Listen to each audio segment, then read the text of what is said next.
এই জুলাই সনদ করা হয়, এই জুলাই সনদটা যদি হয় আইন যদি হয়, তাহলে কিন্তু জনগণের সবচেয়ে বেশি উপকার হবে। কারণ এর মাধ্যমে দেশের নাগরিকদের অধিকারটা ফিরে পাবে, ভোটের অধিকার ফিরে পাবে, কথা বলার অধিকার ফিরে পাবে, চলাফেরার অধিকার ফিরে পাবে। আর আগের মতো ফ্যাসিস্ট সরকার এসে আমাদেরকে জুলুম নির্যাতন করতে পারবে না, বিরোধী দলকে দমাইতে পারবে না, কথায় কথায় জেলে মামলা দিয়ে হয়রানি করতে পারবে না ইনশাল্লাহ।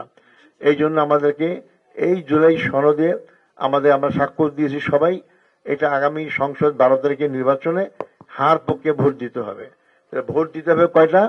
2টা ভোট দিতে হবে। একটা 12 তারিখে সকালে সকালে গিয়ে আমরা ভোট কেন্দ্রে দাঁড়িপাল্লা মার্কায় ভোট দেবো। দাঁড়িপাল্লা মার্কার সিল মারব আমরা, এই সিল মারতে হলে দাঁড়িপাল্লা মার্কে পাবো আমরা ইনশাল্লাহ। আর একটা কাগজ দেবে, সেখানে ভোট একটা টিক চিহ্ন দিতে হবে, একটা 4 কোণা ঘর থাকবে, মাঝখানে টিক চিহ্ন দিতে হবে। টিক চিহ্ন দিলে ভোট জয়যুক্ত হবে।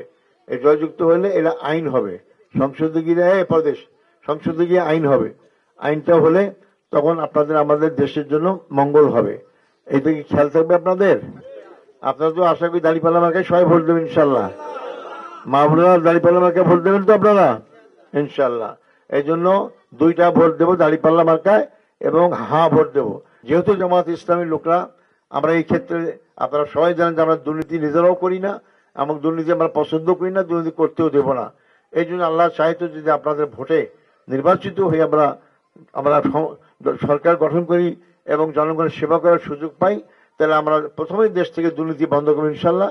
দুর্নীতি বন্ধ হলেই কিন্তু জনগণের অনেক অনেক উন্নতি পরিবর্তন হবে।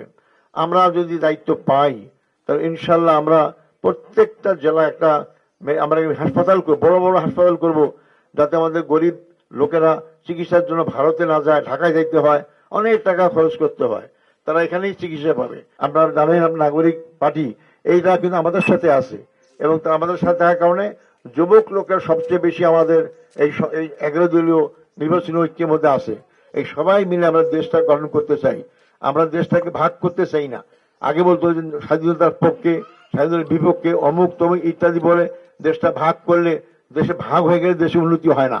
সবাই এক থাকলে হয় না, সবাই এক থাকলে দেশটা ভালো হয়। এই জন্য আমরা ঐক্যের রাজনীতি করতেছি, আমরা সবাইকে মিলে দেশটা গঠন করতে চাই। আসুন আমরা সেই লক্ষ্যে আগামী দিনে দাঁড়িপাল্লাকে ভোট দেই।